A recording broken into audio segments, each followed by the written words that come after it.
आज कोल्हापूर जिल्ह्याच्या जिल्हा नियोजन समितीची बैठक पार पाडली।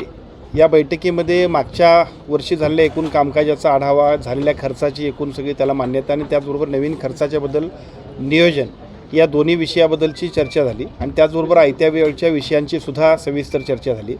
राज्याच्या आमच्या नगरविकास राज्यमंत्री आणि सहपालकमंत्री आमच्या माधुरीताई मिसाळ, वैद्यकीय शिक्षण मंत्री सन्माननीय नामदार मुश्रीफ साहेब, नामदार क्षीरसागर साहेब हे सर्व सन्माननीय खासदार महोदय, आमदार महोदय यांच्या उपस्थितीमध्ये जिल्ह्याच्या विकासासाठी उपलब्ध असणाऱ्या निधीची आणि त्याचबरोबर नियोजनाची सुद्धा अतिशय चांगल्या पद्धतीनं 2 तासामध्ये चर्चा झाली।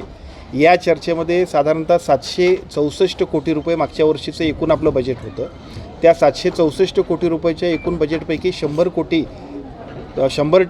रक्कम ही आपल्या 31 मार्चमध्ये मागच्या वर्षी संपूर्णतः खर्च झाली।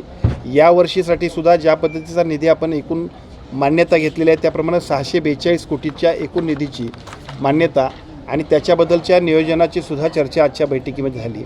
पुढच्या वर्षभरामध्ये एका बाजूला येणारा पावसाळा आणि त्या पावसाळ्याच्या अनुषंगाने करावयाचं नियोजन, त्याचबरोबर कोल्हापूर महानगरपालिकेच्या परिसरात असणाऱ्या अंबाबाई मंदिराच्या एकूणच डेव्हलपमेंटसाठी सुद्धा सन्माननीय कलेक्टर महोदयांनी त्यांच्या माध्यमातून त्यांच्या सर्व नियोजनातनं कोल्हापूरचे आयुक्त, कलेक्टर आणि देवस्थान समितीचे सन्माननीय सदस्य यांच्या उपस्थितीमध्ये कोल्हापूरच्या अंबाबाई विकास आराखड्याबरोबरच तिथल्या एकूण नियोजनाची सुद्धा बैठक आणि त्याचं नियोजन लावण्याबद्दलच्या सुद्धा सूचना दिल्या। त्याचबरोबर पंचगंगा प्रदूषण हा सद्यस्थितीमध्ये थोडासा खालच्या बाजूच्या लोकांमध्ये होत असणारा एकूणच आपला उद्रेक बघितल्यानंतर पंचगंगा प्रदूषणासाठी सुद्धा सन्माननीय मंत्री महोदय, पर्यावरण मंत्री महोदय आणि उद्योग मंत्री महोदयांच्याबरोबर मुंबईत बैठक तातडीने लावण्याबद्दल सुद्धा चर्चा झाली आणि या चर्चेबरोबर कोल्हापुरात सातत्यानं दर 15 दिवसाला कलेक्टरांनी याचा आढावा घ्यायचा, लोकप्रतिनिधींच्याबरोबर समन्वय ठेवून या संपूर्ण आढाव्याच्या माध्यमातून पंचगंगा प्रदूषणाचा संपूर्ण प्रश्न निकालात काढण्यासाठी सुद्धा या आजच्या बैठकीमध्ये चर्चा झाली।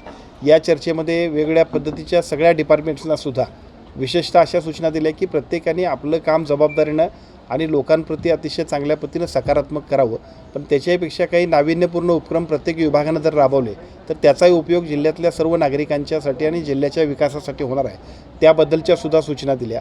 विशेषतः आयत्या वेळच्या विषयामध्ये सन्माननीय खासदार धनंजय माडिक साहेबांनी असेल, आदरणीय क्षीरसागर साहेबांनी असेल किंवा सर्व सन्माननीय आमदारांनी सुद्धा त्यांच्या मतदारसंघाशी रिलेटेड आणि विशेषतः जिल्ह्यातल्या वेगवेगळ्या पद्धतीच्या विषयांसाठी सुद्धा चर्चा केल्या। त्या सगळ्या चर्चांच्या माध्यमातून या जिल्हा नियोजन समितीच्या बैठकीच्या माध्यमातून कोल्हापूर जिल्ह्याच्या विकासासाठी आवश्यक असणाऱ्या सर्व एकूण निधीची तरतूद आणि निधींच्या तरतुदीबरोबर त्याला अतिशय गतिमान करण्यासाठी सुद्धा आम्ही सर्वच मंडळींनी काम करण्याच्या पद्धतीचे निर्णय आणि सूचना देण्यात आल्या। आविष्कार इन्फ्रा तुम्हाला देत आहे विविध लोकेशन्सवर NA प्लॉट्स आणि प्राइम फ्लॅट्सचे प्रोजेक्ट्स। नंदिनी जाधव नगर, शांत निवांत कोल्हापुरात घर म्हणजेच नंदिनी जाधव नगर। मल्हार रामगिरी, तुमच्या स्वप्नातील बंगल्याची पहिली पायरी। मल्हार रामगिरी हातकणंगले। पॅनोरमा हिल्स आंबा, सह्याद्रीच्या कुशीत निसर्गाच्या सानिध्यात तुमचं स्वतःचं farm house. Padmaveera city Jaysingpur, एक आधुनिक लाईफस्टाईल देणारा 1 and 2 BHK होम्सचा प्रोजेक्ट।